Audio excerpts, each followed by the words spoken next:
Good afternoon, friends. On behalf of Press Information Bureau, I welcome you all to this press conference on Economic Survey 2015 and 16. Today, the Honorable Finance Minister, Shri Arun Jaitley, presented the Economic Survey in Parliament. The Economic Survey is the product of the Chief Economic Advisor. What I want to say is this is the Chief Architect along with his team. That is how is a very important document. And this year's survey has many paradigms. We have with us Dr. Arvind Subramanian, Chief Economic Advisor, who will highlight some of those paradigms for you. I extend a warm welcome to you, sir. My warm welcome to Sri H.A.C. Prasad, Senior Advisor, Ms. Archana Mathur, Advisor, Sri K.L. Prasad, Advisor, Sri Arvind Sachdeva, Advisor, Sri R.K. Parmar, Advisor, Sri G.S. Negi, Advisor. First, the Economic Advisor will make his opening remarks through a presentation. Thereafter, we will take a few questions. I request you all to kindly switch off your mobiles or keep them on silent mode. And earnestly request you to follow the points of order. Please raise the placards that are in front of you. Over to the Economic Advisor.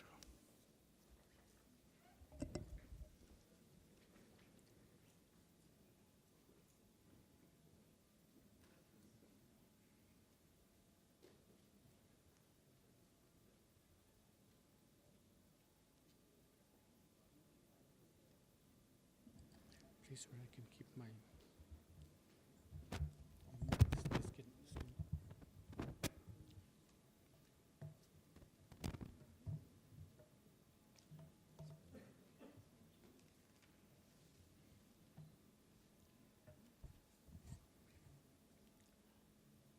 good afternoon, everyone. First of all, thank you, Mr. Frackner-Ronia, for introducing me. Thank you all for coming this afternoon. I am really delighted to be here to present what is at least the second survey that my team and I have done after taking over as Chief Economic Advisor. I'm happy to say that this is the first rainbow survey, and by that I mean this is literally the first multicolor survey, physically a multicolor document that we've been able to put out. This survey is also somewhat ambitious in scope, and I don't think such ambition would have been possible without, I think, the collective effort of so many people who worked on it. So I want to begin the presentation by, expressing my absolutely profound and sincere thanks to everyone, here, outside, within the country, outside the country, who have contributed to it. I know I'm going to leave out many names, my profuse apologies, but I do want to thank and name a few. First of all, to Archana Mathur and Virender Singh for having, done the job of physically producing this product and shepherding it from whatever, we gave her to this final product that you see. So thank you very much. I want to thank my colleagues, senior colleagues in the Ministry of Finance, the Honorable Minister of State, Jayant Sinha, the Finance Secretary, Ratan Watal, Economic Affairs Secretary, Shakti Kanta Das, the Revenue Secretary, Hasmukh Adhia, Anjali Duggal, and Neeraj Mathur, all of them have been great colleagues to work with. Also want to thank profusely all my senior colleagues who are sitting here. They've done a great job in making this happen. Of course, there are many other people who work in the economic division as well. Some of them are seated here on the right. Thank you all very much. I think one of the principles of this survey is certainly that ideas matter, and they matter no matter where they come from. So I want to take this time to thank in particular two outsiders who are not part of the government, who've contributed to it.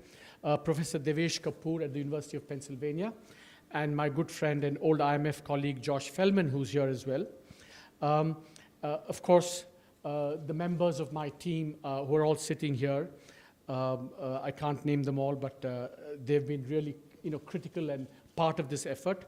The office of CEA, my office that keeps me in good shape, Srinivasan, Aniket, Preman, Jot Singh, all these people are here. Many thanks are owed to them as well. Last but not least, I'm not doing this out of any bureaucratic or hierarchical compulsion. I want to thank profusely my great boss, the Honorable Finance Minister Arun Jaitley. He doesn't expect to be thanked, so this is not. But I think he has to be. I want to thank him both for the support, the real support, and the space that he's afforded for such an ambitious enterprise to even be attempted. Of course, tomorrow morning, after all your reactions, he may regret having given me this, indulged me in this manner. But profound gratitude to him as well. Last point, prefatory point, is that I think that with an enterprise such as this, it's highly likely that we've actually tread on many toes. But hopefully this has been done without any bad intent, malintent. And hopefully also we've been pretty non-discriminatory in making enemies. As they say, it's better to make many enemies than a few enemies. But I will say that in some ways, if we haven't tread on toes, I think we've actually not done a good job, because I think in the end, the survey is about producing, challenging analysis and ideas. There's a great line by John Maynard Keynes who said that, words ought to be a little wild, because they are the assault of thoughts on the unthinking. I mean, I'm not saying any of you are unthinking, but I think that, that's the spirit in which this survey has been done. So with those prefatory remarks, thank you to everyone who's contributed. Let's proceed to the survey. Let me give you a quick overview. I'm going to describe the contents, then going to be 4 parts to this: the macroeconomy and current prospects. And then 2 big themes of the survey are, structural reforms to facilitate exit. So exit and the lack of it is going to be one big theme of the survey. And the other big theme is, how can the state be strengthened by kind of improving its fiscal relations with both the poor and the rich. So these are the 2 kind of broad themes of the survey. And then, I'm going to conclude with hopefully an upbeat but candid assessment of where we stand in India today. As I said last year, we have 2 volumes to the survey. Volume 1 is analytical, forward-looking, and prescriptive. And this year it has much more of a medium-term focus than last year. But it very much builds upon the fantastic work that's gone into Volume 2, which summarizes recent developments and outlines very clearly where we stand today and where we've come in the last 1 year. It has 9 chapters. Volume 1, as I said, is split into 3, the macro and current situation, structural reform and exit. And this is a one-liner that I hope you will keep tweeting and retweeting. The thought here is that the Indian economy has moved from socialism with restricted entry to marketism without exit. And how the government is actually acting upon this situation is going to be one of the themes of Volume 1. And under that, there are 6 chapters. And as I said, strengthening the state has 4 chapters, and it's going to be one of the themes of the survey as well. Okay, now, first, the macro outlook and policy. And this is something I know you're all going to be very interested in. So let me summarize it for you before I elaborate on each of this. Point number 1, I think the world economy is becoming increasingly grim. I don't know whether I should crack this joke or not, but I might as well, it's like saying, the world economy is like a fairy tale, grim. And so that's what the world economy is like. That means that 3 things I think 3 consequences follow from that. We must recalibrate expectations about India's performance, and I'll explain why that's the case. We must, in this uncertain environment, sustain macroeconomic stability. we must also in this environment, because there are such deflationary risks in the economy, monetary and fiscal policy must also purchase insurance against this growth slowdown. And finally, I think, the one way to think about some of the pressing challenges in the Indian economy is that we no longer have a twin deficit problem. The fiscal and the current account deficit, which was a big problem in 2013. We have a twin balance sheet challenge, and I'm going to explain that in some detail later. Now, the world economy is becoming grim. I can't think of any other moment in history or in the last 25, 30 years when there's such a unique cocktail of pervasive vulnerabilities around the world. In the advanced economy, growth is faltering, and that's reflected in stock prices are plummeting in the major advanced economies. China's growth outlook looks pretty challenging. Some other emerging economies are also in difficulty, Brazil and Russia.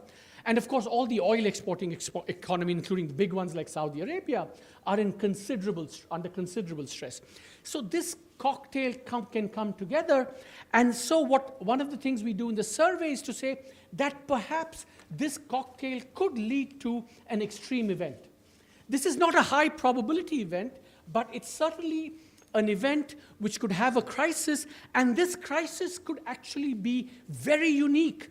It's the first crisis possibly after World War II that could resemble the events of the Great Depression in the 1930s. A series of deflationary competitive devaluations that spread across the globe like a kind of deflationary gravitational wave, to use a recent analogy. It's not a high probability event, but it's something that cannot be discounted, and that's something that India must prepare for over the next year or so. Now, and we have a table here explaining, what kind of form this next crisis might take. If that's the case, then we in India and the world must recalibrate its expectations, because India has become so entwined with the world. It's a cliche, but it's very true that increasingly India has become integrated. And this is a chart that shows how correlated Indian growth and world growth have become. The correlation is about 0.42 in the last 10 years. And this means that if the world slows down, we will slow down as well. And so, our slowing down should not be blamed on what India does or does not do. And so it's really important to calibrate in expectations. And this is, this has been more and more true in the last few years. So, outlook for growth and inflation. Let me just make this clear. There was a typo in the survey and in some of the tweets. So our real GDP growth projection for the coming fiscal year, 2016-17, is 7 to 7.75%. And there's a wide range which reflects the fact that the range of exogenous possibilities is also very wide, from a rebound in agriculture, which means we'll be at the upper end of that range, and a full-fledged international crisis which could take us to the lower end or even below that. And also this uncertainty that's been created by the divergence between the nominal and real growth aggregates, which was still fully playing itself out. The inflation projection, it's going to be between 4.5% to 5% below the RBI's target, and we explain why that's the case. The 7th Pay Commission, to the extent we're going to decide on the implementation in the budget, going to have a minimal effect. There's rising excess capacity. The private sector is stressed. There's a deflationary world environment, and therefore this is the risks are all to the downside. That's why the 4.5% to 5%. Now, what are the major risks to this scenario? Mostly global, faltering world growth, perhaps even a financial event extreme, and rising oil prices. Now, one thing I want to make clear is that if you get faltering world growth and extreme financial events, it's likely that oil prices will decline. So that's some compensating consolation for India. If growth slows down, oil prices are also down, and therefore there's a kind of balance.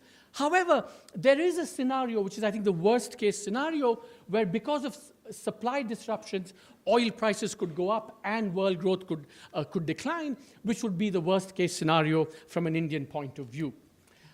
Okay, so having said that, let me run through, monetary fiscal policy going ahead.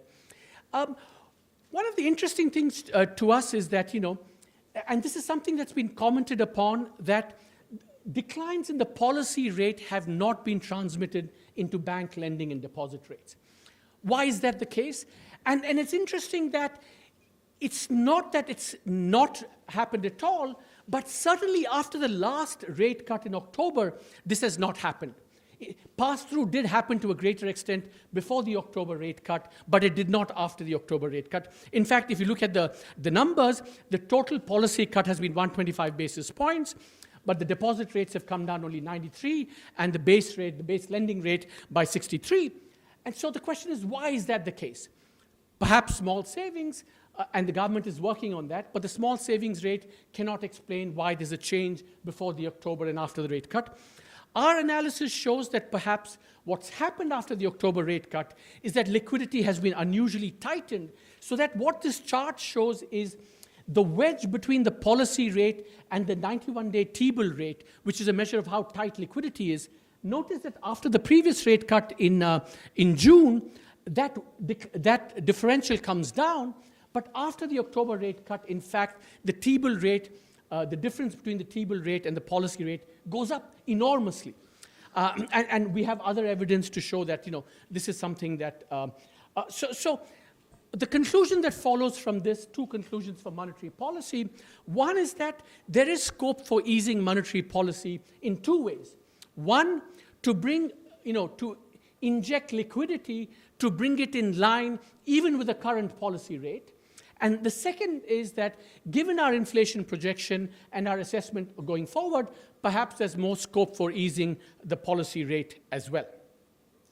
Now, it's a slide that all of you are waiting for. Fiscal. Remember, the big debate is that, not whether to loosen or tighten fiscal policy, but the debate has been whether to consolidate aggressively or more gradually. That's been the big debate.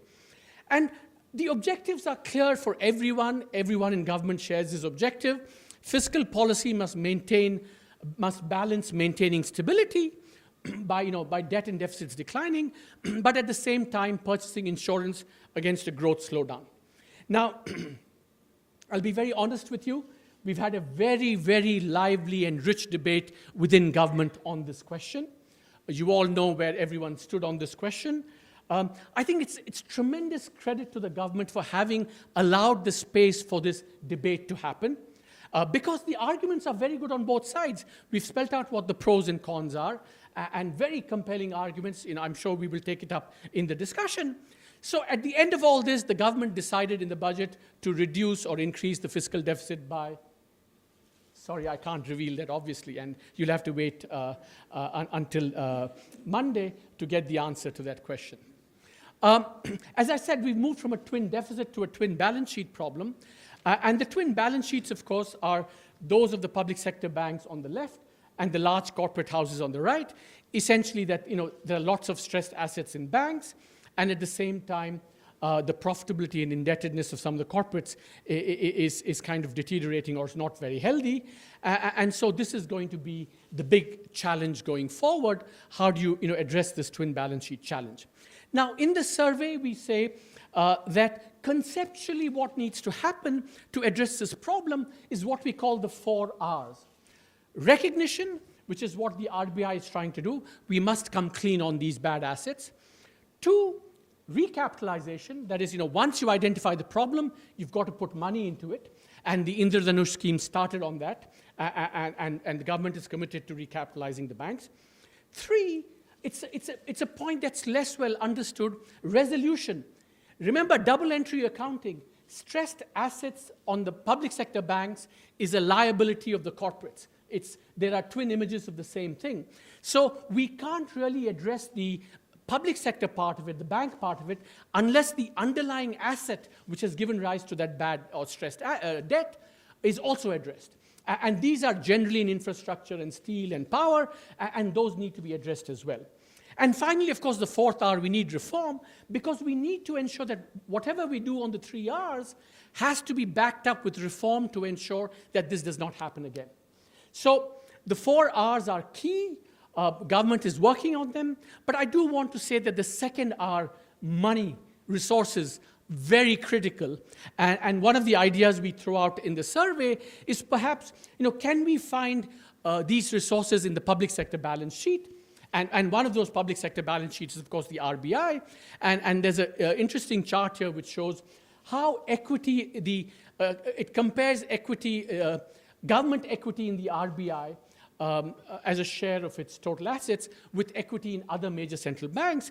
And it turns out that the Indian government has a lot of equity in this. So the question is whether this can also contribute to the recapitalization and part of the 4 Rs package of this. So that's the macro, and we'll come back to this no doubt in the questions. Now let me run through the other parts. The second theme of the survey, structural reforms viewed through the lens of exit. Of course, we all know the Chakravyuha legend. You get in, but you can't get out, with lots of adverse consequences. And the way we call this socialism with limited entry to marketism without exit.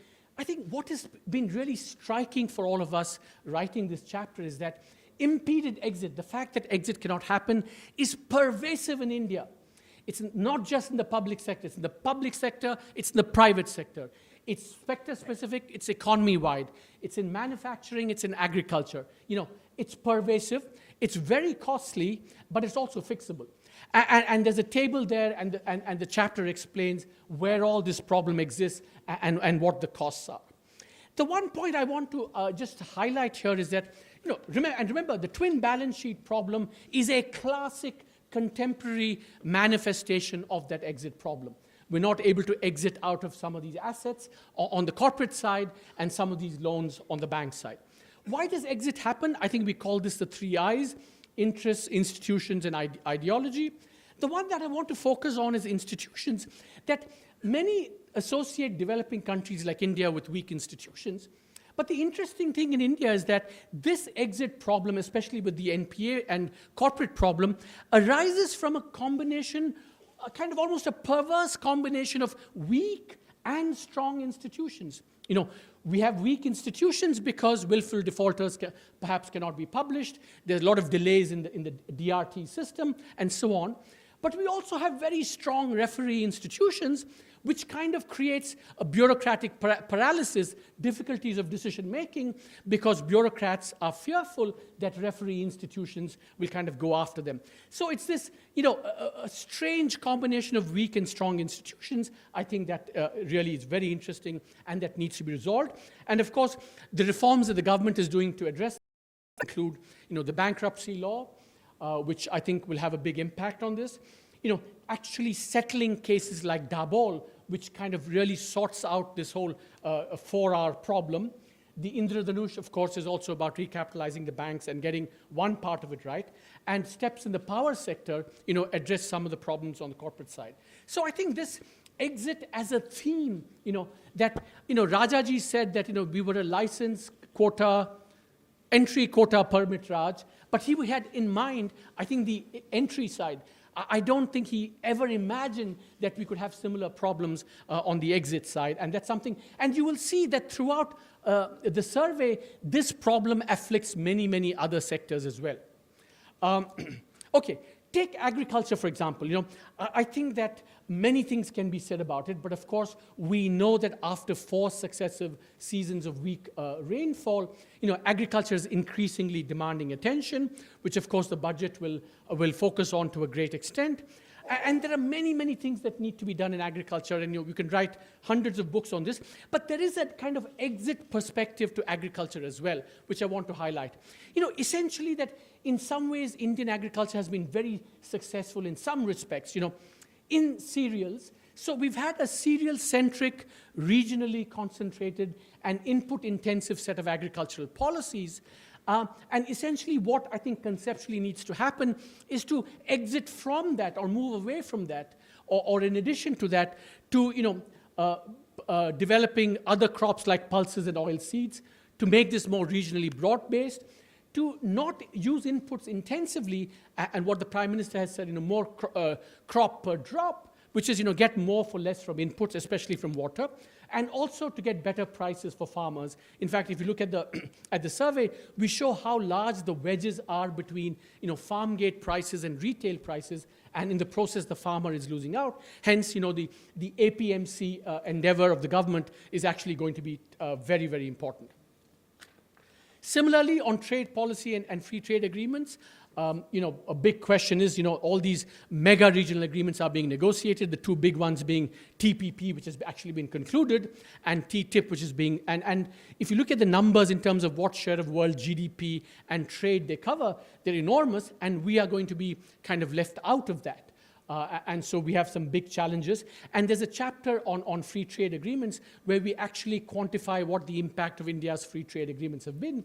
And we find that broadly, the impact is exactly as you would expect. If you cut tariffs, we import more. If partners cut tariffs, we export more. And it turns out that because we cut tariffs more, our imports have increased more than exports. And they've increased especially from ASEAN FTAs and especially in minerals and metals, especially metals. And on the export side, we've had some gains in textiles and clothing, especially clothing, and so it's panned out exactly. So we need to use this analysis to inform this decision about how we deal with these mega trade agreements. Now, exit, we have a chapter on fertilizer, especially urea. And again, important reforms have been undertaken, neem coating, which is going to prevent diversion. There's been gas pooling, which addresses the kind of producer side of it. But we still think that, more reforms can be done. I think the fertilizer subsidy is pretty big, 75,000 crores excluding arrears. It has multiple regulations. And what we show in the survey is that actually the urea market, because of these multiple regulations, has a huge black market, which actually ends up hurting the small farmer. This chart shows, for example, that 80%, this is in 2012-13, I mean, things may have changed now, but the last available data on which we did this analysis, 80% of small farmers buy urea at prices greater than the administered price, and on average they pay 50% more. So it really does end up hurting the small farmer. And of the total urea subsidy of about 50,000 crores, only 35% goes to the small farmer, and in between there are three sources of diversion, to inefficient firms outside the country, industrial uses, large farmer. So essentially, in a sense, the targeting of this subsidy ends up being less good than it should be. So the policy package that we recommend there is, liberalizing imports of urea so that the farmer has more access to it, and also, it's a very ripe for implementing, the JAM initiative, which we spoke about last survey as well. Power, again, under a very dynamic minister, we have had a number of very positive developments, which have been tweeted, I'm told. Record generation increase in capacity, major push on renewables, tantalizing moves to make India one market in power and to create one price in power. But I think all these have set the stage for, I would say, the next generation of reforms.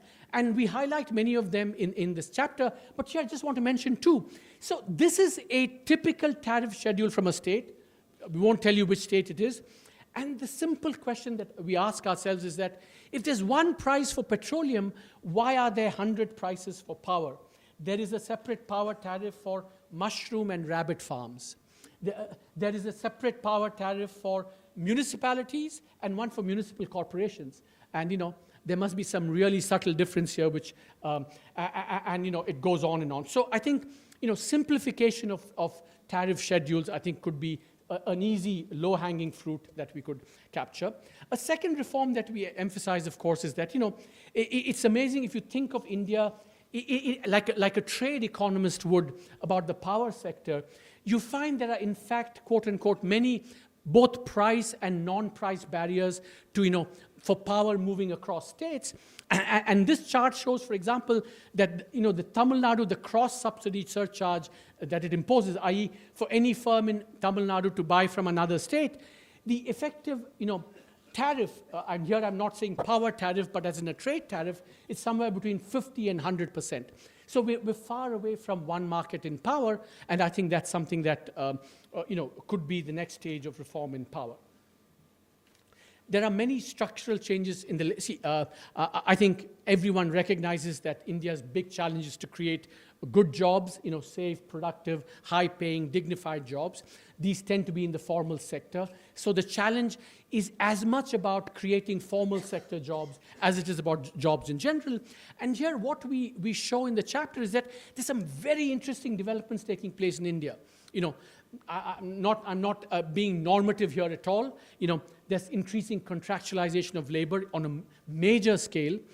There's a kind of competitive federalism dynamic where some big firms are coming, labor laws are changing, and that's creating a dynamic of competition between states.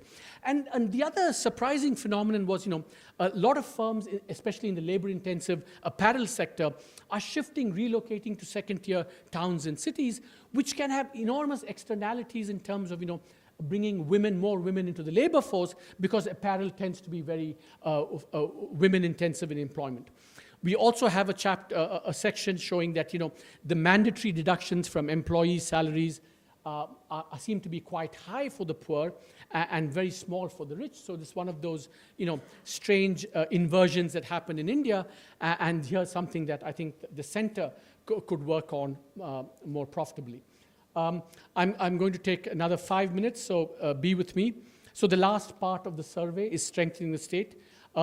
So one big question, there was even an article the other day, and Thomas Piketty was here and said, India undertaxes, India underspends, the government should spend and tax more.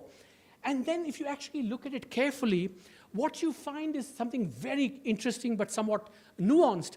If you just look at India's tax to GDP and expenditure to GDP and compare it with other countries like Brazil or Korea or Vietnam or emerging market economies, it does turn out that we do spend less. But that's not the right comparison. The right comparison is, if you control for the fact that India is a poor country and a democracy, and actually a relatively young democracy, it turns out that India is not, at least in money terms, in resources terms, is not an undertaxing, underspending economy at all.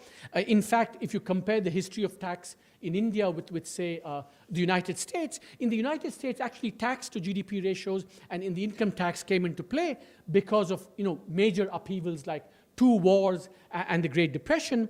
And India, actually, from a historical point of view, is not doing too badly. So I wouldn't buy necessarily the argument that India undertaxes and underspends from a money point of view. But what is striking is that in terms of the number of taxpayers, in individual income taxpayers, we do seem to be an outlier. And our kind of rough, crude estimates suggest that the ratio of taxpayers to voters in India is 4%. And we kind of crudely estimate that it should be something like 23% for a country at its level of economic development. There are some solutions, like, for example, on the right-hand side, you see the top chart is exemption limits. They've been rising very steadily, much faster than per capita GDP has been growing. So one low-hanging fruit is just not to increase exemption limits and allow natural increases in income of those to come into the tax net, and that's a way for increasing the number of taxpayers. I think the deeper point about the chapter tries to make is that if you want India to increase taxation and spending, which the government needs to build, physical infrastructure, human infrastructure, and all those very important and vital things, that the state has to become more legitimate in some sense. It has to deliver goods that everyone recognizes as important and deliver them effectively. I think it also needs to reduce bounties for the well-off and maybe to start thinking about taxing everyone, regardless of the source of income.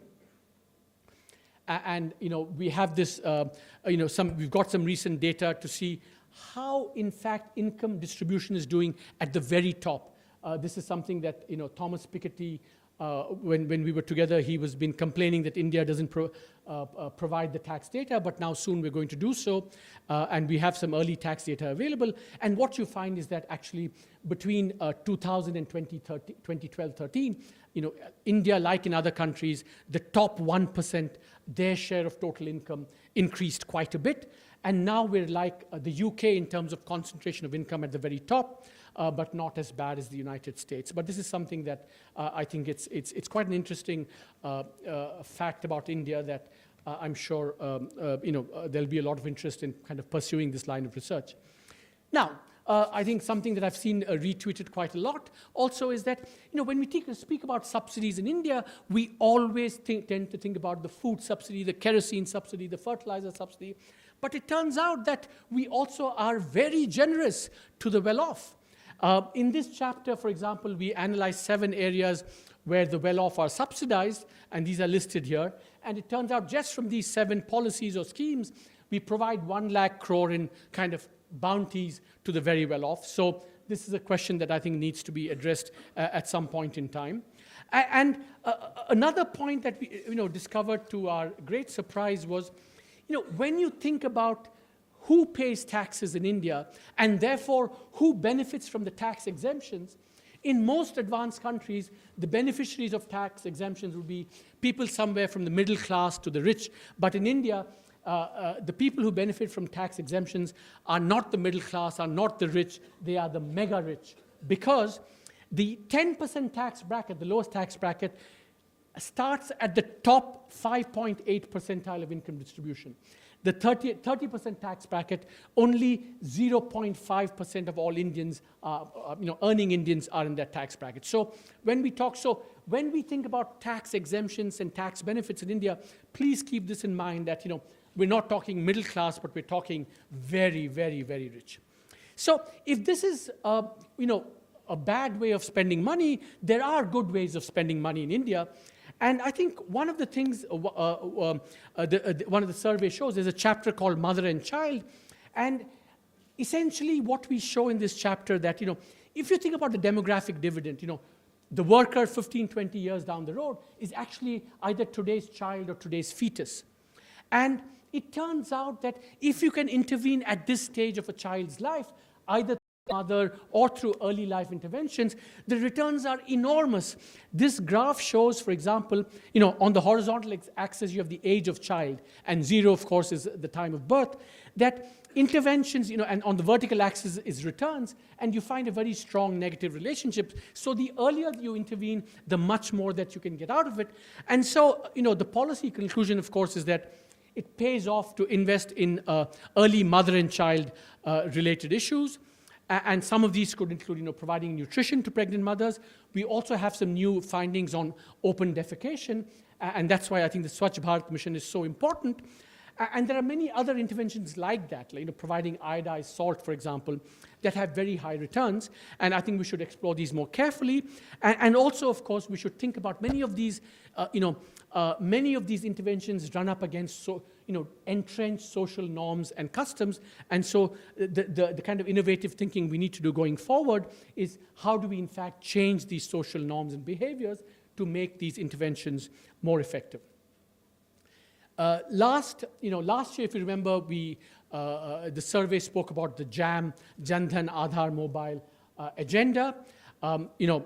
We've made tremendous progress in the last 1 year in terms of the constituent elements of, the financial accounts, the mobile penetration, and the Aadhaar enrollment. And this chart shows, for example, how rapidly, we've created 3 and 5 lakh accounts in Jan Dhan and Aadhaar per day. In 2015 alone. So this is going to be the kind of infrastructure for JAM. We also show that the LPG, the PEHL experiment, has been extremely successful, and we have a fairly rigorous estimate of this, which was about a 24% fiscal savings of that. And it turned out that it did not exclude the poor mostly. So it's been savings that are have arisen by eliminating ghost beneficiaries and by deduplication. So this is the success that we need to build on in implementing JAM going forward. And how do we do that? Where are the next areas to JAM?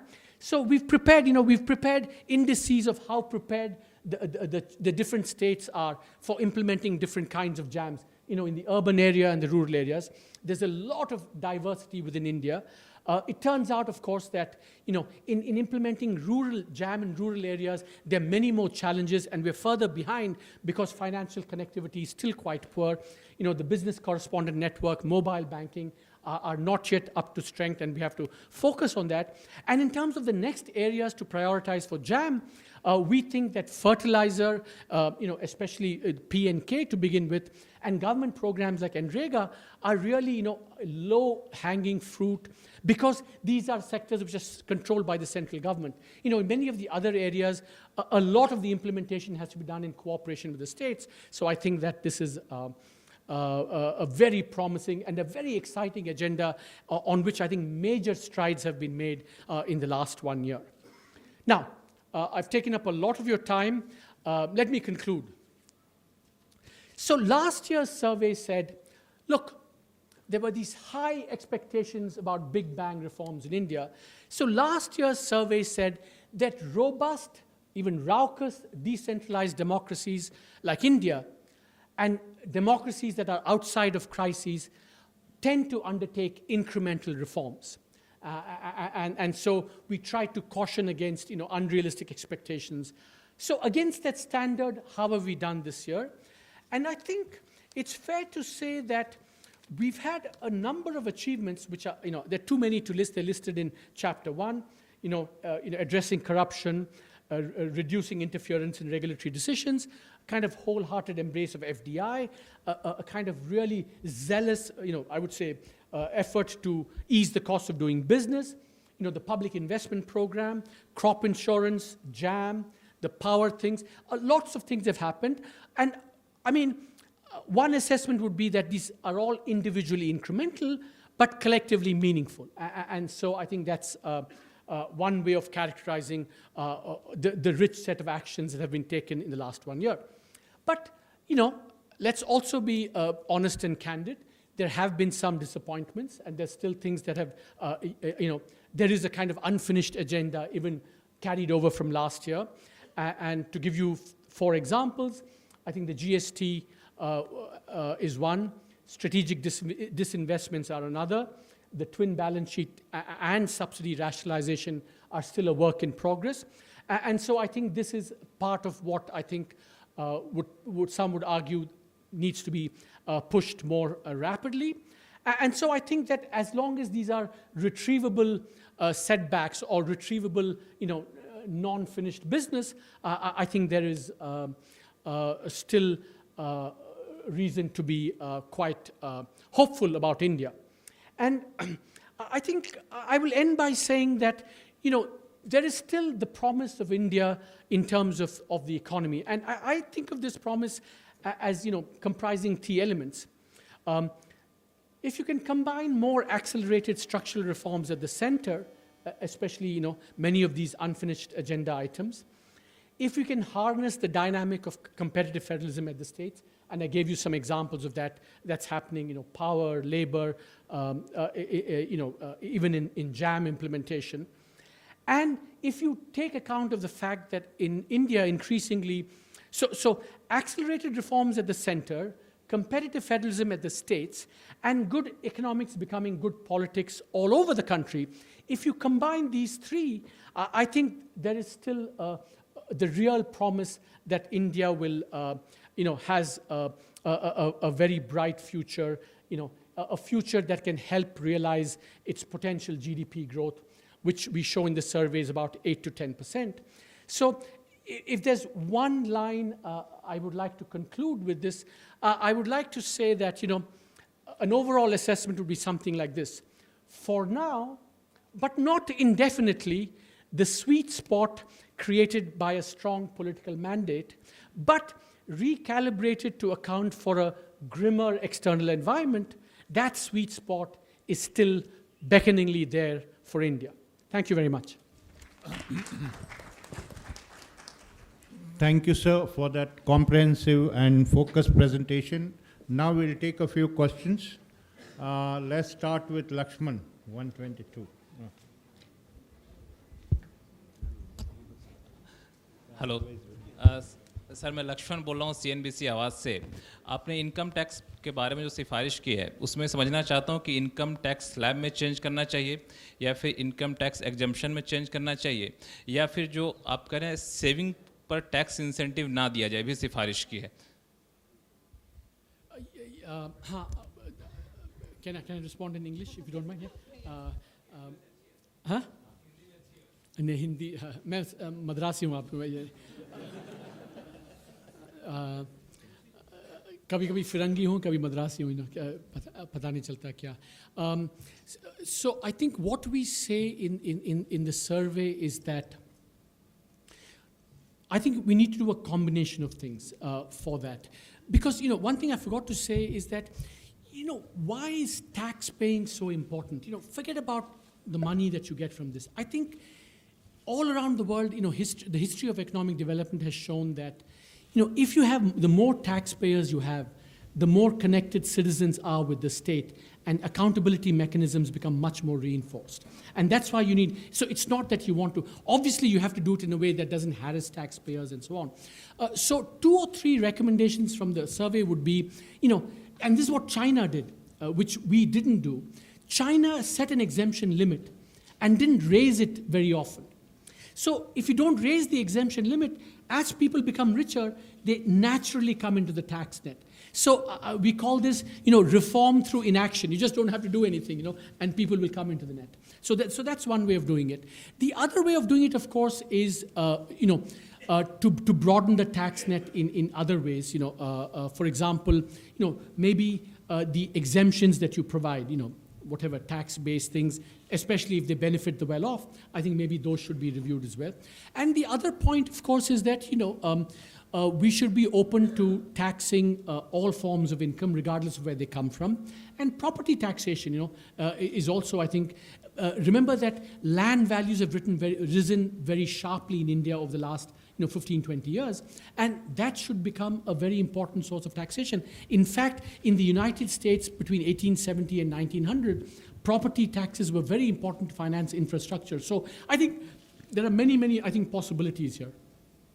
Yeah, Sapna. So Sapna from CNBC TV 18, you have recommended probably that possibly even government equity in RBI and perhaps other PSU should be used to handle the NPA problem for banks, or rather the recapitalization issue of public sector banks. Could you please elaborate on this? And the second question was, you mentioned very clearly that the time is ripe, for India to probably again revisit the FRBM roadmap. Could you also give your perspective on that? Because you've mentioned both sides of the coin, but the conclusion is that probably this is the time to, have another relook. Firstly, there are no conclusions on FRBM. Remember, the survey is a kind of is partly a government document, or a large part a government document. It's also a document for new ideas, analyses to be put forward. So I think that, you see, the reason to firstly, we did not say review the FRBM. I think that's a very yeah. I think the key point is that, we need to revisit the medium-term fiscal framework. And it's nothing to do with what we're going to do this year or not do this year. It has to do with the fact that, one, expenditure planning should be embedded in a medium-term framework. And we have, Niti Aayog and so on, new institutions for that. The last time any medium-term revenue projection was done was by the 14th Finance Commission, and many of those revenue estimates have been overtaken by events. If you look at the GDP growth numbers, they assumed and so on. And of course, world over, there's a new look at medium-term fiscal frameworks, which we need to, benefit from. So it's more conceptual, and very compelling conceptual reasons and conjunctural reasons for revisiting that. The first point on this, you see, I think that this twin balance sheet challenge that we have is a very, very thorny one, very difficult one. There are no easy solutions. It's happened the world over. And it requires it has to be a multi-pronged attack. And one of those critical prongs is resources. And I think that, the broader public sector balance sheet should be brought to bear in terms of where to find the resources. The conventional thing would be, maybe you sell assets to finance that, or you issue bonds to finance that, or the suggestion we make is that perhaps there are also, assets that the government has in certain regulatory institutions, including the RBI, and why not redeploy some of that? But again, This has to be done very cooperatively, in no way undermine the integrity, independence, the financial soundness of the RBI. It has to be a cooperative effort, but we need to find creative ways of leveraging resources which are critical to addressing this twin balance sheet challenge that we have in India today. Yes, yes, yes. Sir मैं शिशिर ABP news से मेरे दो सवाल हैं sir. पहला तो ये है कि आपने जो 7 to 7.34 यानी 7 to 7.5% का जो लिया है, क्या ये बहुत ज़्यादा आप कॉशियस नहीं हैं पिछले साल के एक्सपीरियंस को देखते हुए, जब आपने 8 से 8.5 किया था और फाइनली आपको मीडिया रिव्यू में उसको 1% घटाना पड़ा? दूसरा मेरा सवाल है कि क्वेश्चन क्या है? मेरा क्वेश्चन ये है कि आप क्या बहुत ज़्यादा कॉशियस नहीं हो रहे हैं अपने ग्रोथ रेट प्रोजेक्शंस को लेकर के?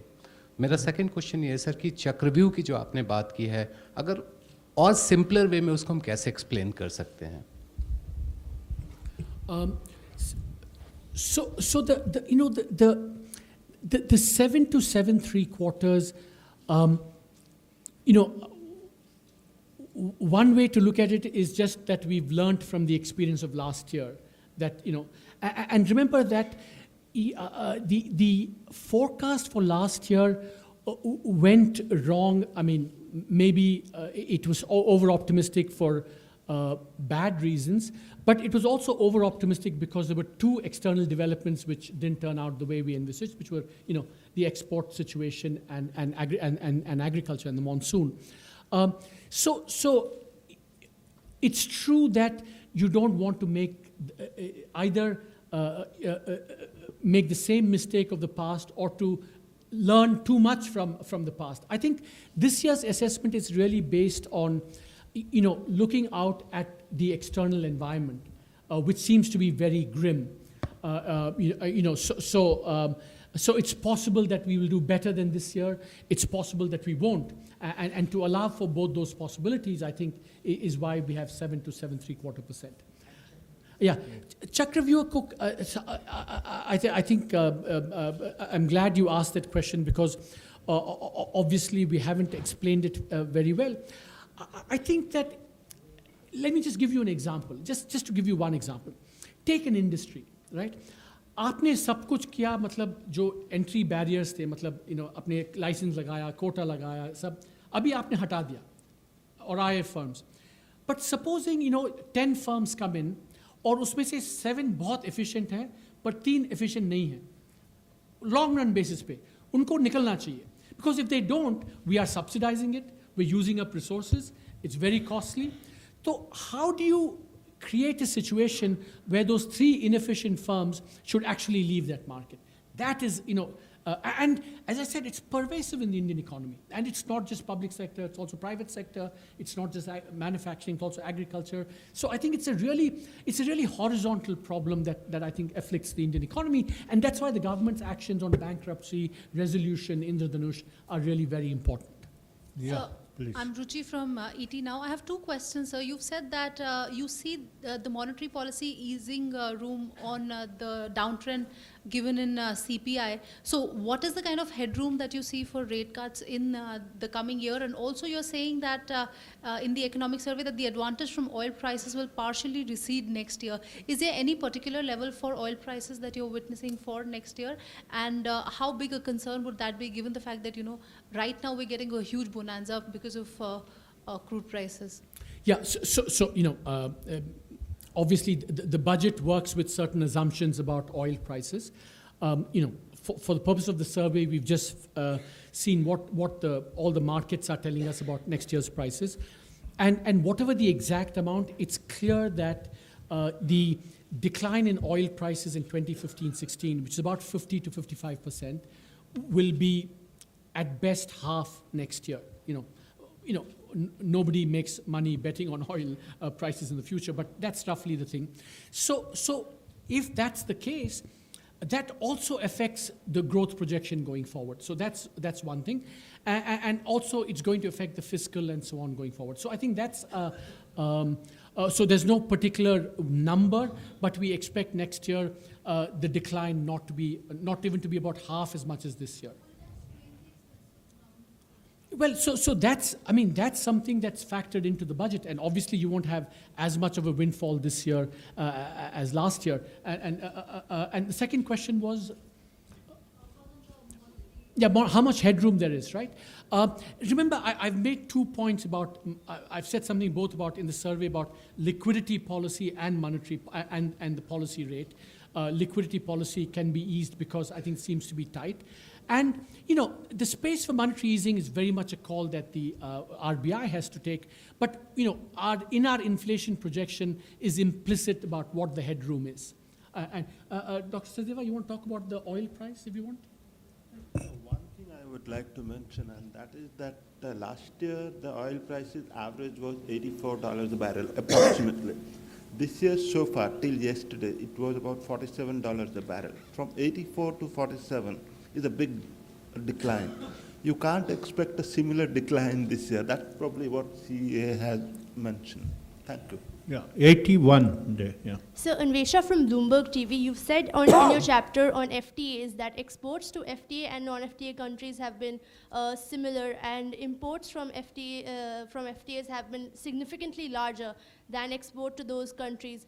Given the TTP and TTIP in formation, how do you see the export revival scenario for India, and what are the indicators for it? So just to be careful, I think our number is that on the import side, you know, and this is, you have to remember, this is an econometric exercise that's based on a proper counterfactual, which is what would have happened without the FTA, not, you know, how much more than yesterday it could have been. So you have to keep that carefully in mind.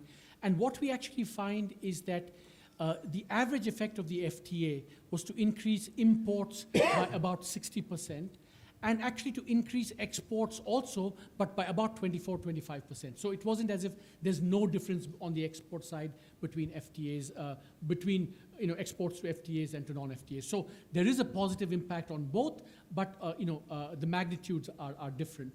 Now, see, I think one way to think about all this TPP and TTIP is the following. TPP is, you know, a major agreement that's going to include about, 30-40% of world trade, right? And it's possible that China might join it as well at some stage as well, and China has certainly expressed a lot of interest. So if you look at that combination of people, of countries that are in it, so the calculation for India is, you know, if you're left out, what are the costs and benefits? And clearly there are going to be costs of being out, because exporting into these markets is going to be much more difficult because barriers will be higher to India. And I think we need some estimates of, the World Bank and other institutes have done this calculation on what the export impact is going to be on India, and it is going to be negative because of this. But then there are also costs to joining these FTAs.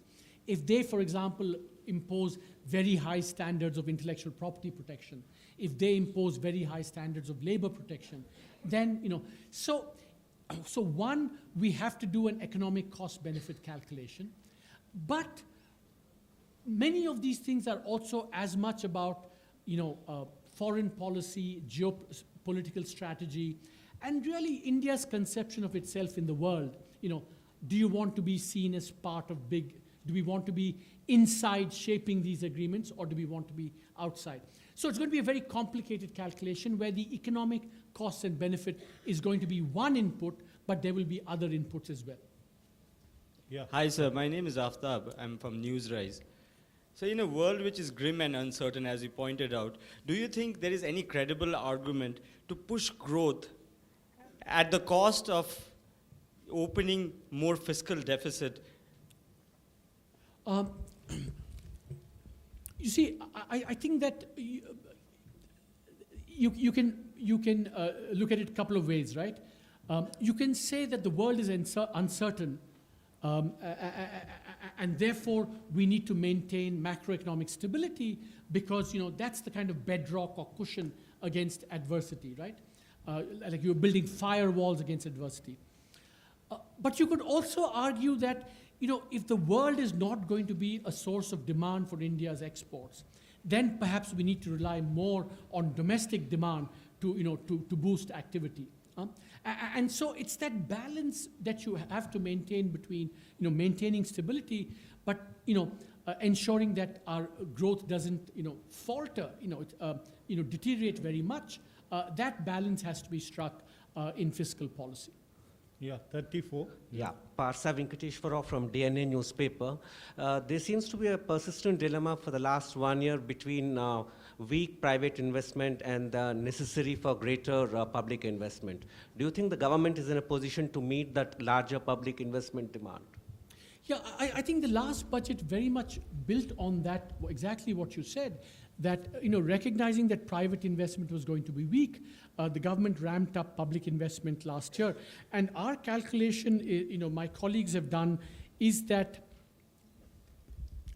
in 2015-16, we have actually increased public investment as a share of GDP, both combined, the center and the states, by about 0.5% of GDP, and almost equally shared, 50-50 between increased spending by the center and by the state. So I think, so that was a recognition of the weakness of private investment, but equally, you can't ramp it up so easily because there's absorptive capacity issues. And so, given that private investment continues to be weak, that's a factor that will also play into this year's budget as well. Yeah. Sir, on the external risks front, the survey has warned of Asian currency realignments and also capital controls by a few emerging economies. So being a China expert also, do you see that China could devalue its currency further and could put capital controls, and what could be its impact on Indian economy? Thank you. As a government official, you shouldn't comment about your own currency. I think as a government official, you should probably also not comment about another country's currency as well. But I think that, just thinking about it conceptually, and that's what that analysis we have on what form might the next financial crisis take, I think that, one possibility is a major currency realignment in Asia. I mean, as I said, it's not a high probability event, not sure which country in particular will be. But if it does happen, I think it could embroil many Asian countries, and it could spread like a deflationary shock to the rest of the world.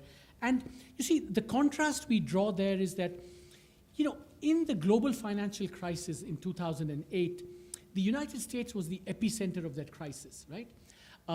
So it was systemic because it affected a big country like the United States.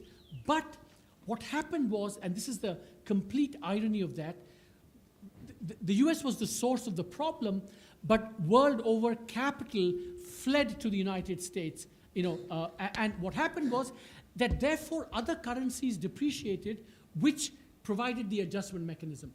But if this crisis, other currencies depreciate, and there's a kind of, or if the crisis currency depreciates, then other currencies will be adversely affected, and that's how it could be potentially different from the global financial crisis.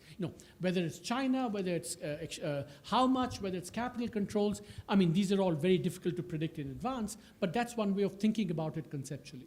Yeah, 60, please. Yeah. Sir, as an add-on to the previous question, what do you think should India's response be, and would you advocate devaluation of the Indian currency? And secondly, sir, the survey has said that 8 to 10% growth would be possible in the medium term. So, sir, how many years or what time period should we consider it? Thank you. Yeah, should I respond to that? Yeah, please. Maybe Dr. Prasad, you want to say whether India should devalue its currency? Please.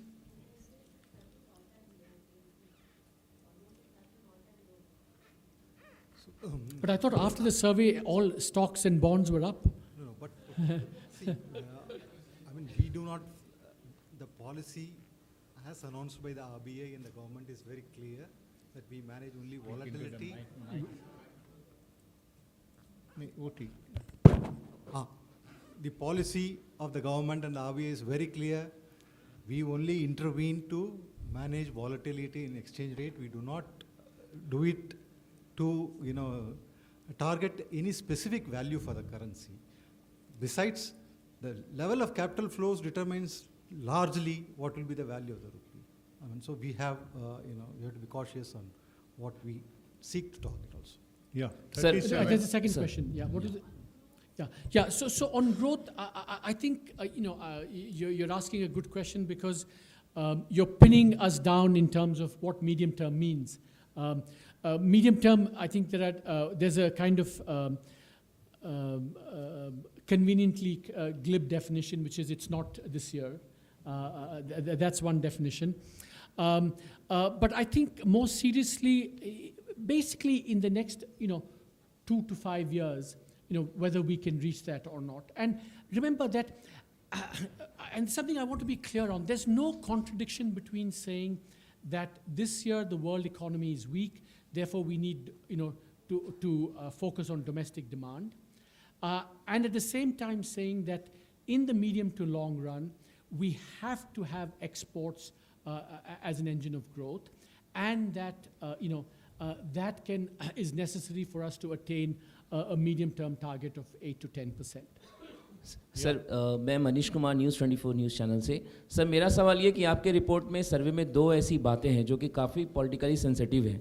पहला तो ये कि जो well of agree sector से जिनका income है उनको tax के दायरे में उनसे ज़्यादा टैक्स वसूला जाए। साथ ही साथ आपने 12 सिलेंडर से 10 सिलेंडर करने की सिफारिश की है। लगता है ये संभव है या बजट में कुछ ऐसा ऐलान हम देख सकते हैं सर? जो पहली आपने बात कही, I think it's more about giving subsidies, not about taxing per se. It's about quantifying what subsidies we give to the well-off, and that's something that is something that all governments think about very carefully. How do you want to spend money? Because remember, a subsidy is revenue forgone. That money could have been spent in so many different ways. So it's a question of how do you prioritize government expenditures, actual and those that you forego because of things. On your second issue, I think that there's something, we've just provided some data there in terms of consumption of LPG by different categories. And I think that's something that I think the government has a very interesting program there, this whole voluntary giving up. And it seems to have worked quite successfully so far. And so one of the interesting things is, how much can we use these kind of non-coercive or voluntary methods of giving up subsidies by the rich. And I think this whole give it up is a very interesting exercise, and at least so far, very successful exercise in addressing the whole subsidies for the rich kind of question. Yeah. Please. Sir, this is here, sir. This is Akhilesh Suman from Rajya Sabha Television. Sir, we have been working, our government has been working a lot about Make in India thing in India. So do you see any prospect that our economy will get a boost in the coming fiscal year due to Make in India? And is there any positive side of economy that we can be feeling happy about? So I think that, it's a very good question. Make in India is an ongoing effort. You shouldn't think of it as, it's not like a tax change or a policy change.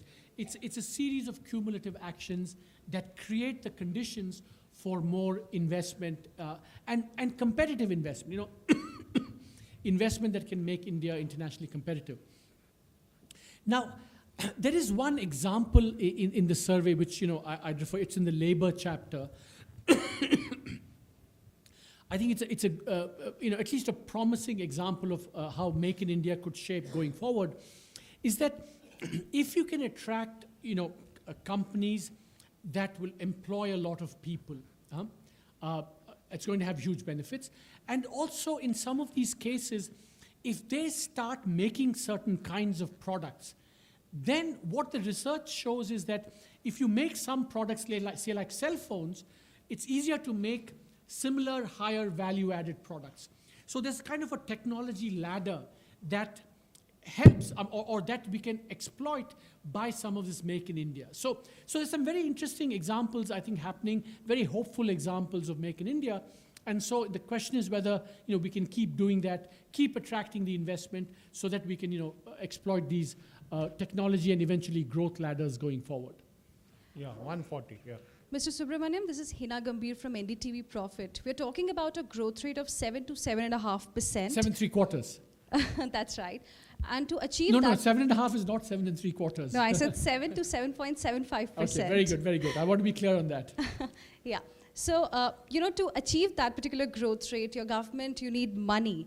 You need money to spend. But looking at your revenue system at this point in time, which is looking pretty weak, GST could have given you a boost. Your direct tax collection is, of course, everybody has been saying it's going to fall short of the target. We all know what's happening with the disinvestment target. Now, you've also mentioned that when it comes to the 4R strategy that you have for banks, recapitalization is a very critical one, which means more expenditure. Are you indicating that probably in the budget we are likely to see a significant hike in taxes, the indirect taxes, the service tax? And second, is there a proposal or a roadmap for the tax regime going forward to achieve the target growth rate of 8 to 10%? So let me say firstly that, growth requires a number of engines, right? Growth requires the export engine, the private investment engine, the consumption engine, and the government engine. So the government engine is only one of the 4 engines. So I don't think reaching 8 to 10% growth requires only the government engine, because I think in the long run you need the exports and private investment to sustain that growth engine. So that's only one part of it. And the second follow-up part of it, you're trying to corner me into saying something that I cannot and will not say.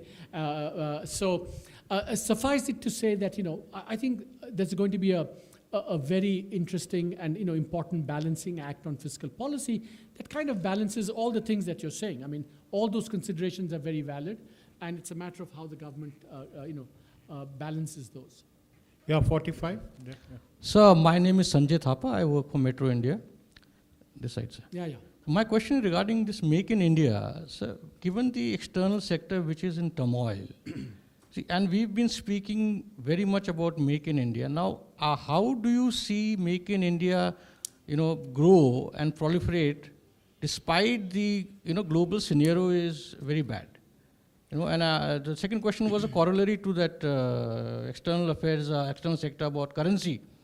So are you comfortable, now you won't give a indication or a level, but are you comfortable with the rupee weakening towards 70 to a dollar? Is it a comfortable level? Given the external turmoil and the exports and the yuan devaluation? My colleague answered the question about how comfortable we are with currency. I think, as he quite rightly said, we have basically a market-based, market-determined exchange rate except to smooth volatility. On your first question, I think it is a good question, very good question that, think about, one way of thinking about Make in India is that you want to make India a competitive economy in terms of both satisfying the domestic market and satisfying the international market. Finally, it's the international market that's the biggest market in the world. It's much bigger than the Indian market. So in the long run, we need to have both markets. But in the short run, I think with the international economy so weak, it is true that Make in India will encounter challenges in our ability to export internationally. That's for sure. That will be. But that doesn't mean that, to make our Indian economy competitive with respect to imports is something that we can continue to do. And that's something that Make in India, I think, can and should focus on. Yeah, 66. Yeah. Dr. Subramanian, Arup from Business Standard. What marks this economic survey out as a little different from the previous ones is that you have been very explicit about what you want the RBI and the Commerce Ministry to do in the coming year. That clarity was not there in the previous economic survey. So where does that thinking come from? And secondly, does the Honorable Finance Minister share your views regarding fiscal consolidation?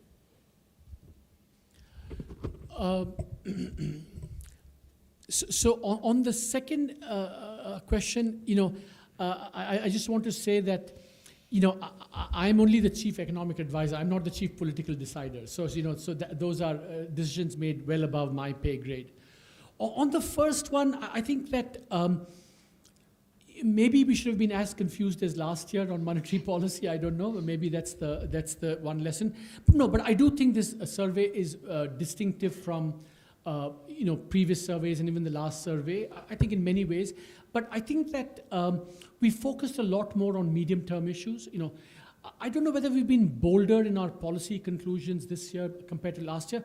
I think part of the reason is that we've just covered many, many more sectors this year. And so by definition, you're going to, say many more things than we did last year. Whether they're right or wrong, whether we're going to tread on toes or not is, we'll wait and see. But that's how I see it, yeah. Yeah. Sir, two questions. First, in the chapter on labor market, are you recommending that for lower salary formal sector employees, they should be given an option whether or not to contribute to the EPFO every month? And secondly, your opening paragraph of the economic survey says that the sweet spot that India is in was created by a strong political mandate. In your unfinished agenda, and as well as this chapter, you mentioned the disappointment on GST, and even today, Parliament is not discussing or moving forward on GST. So how does the medium term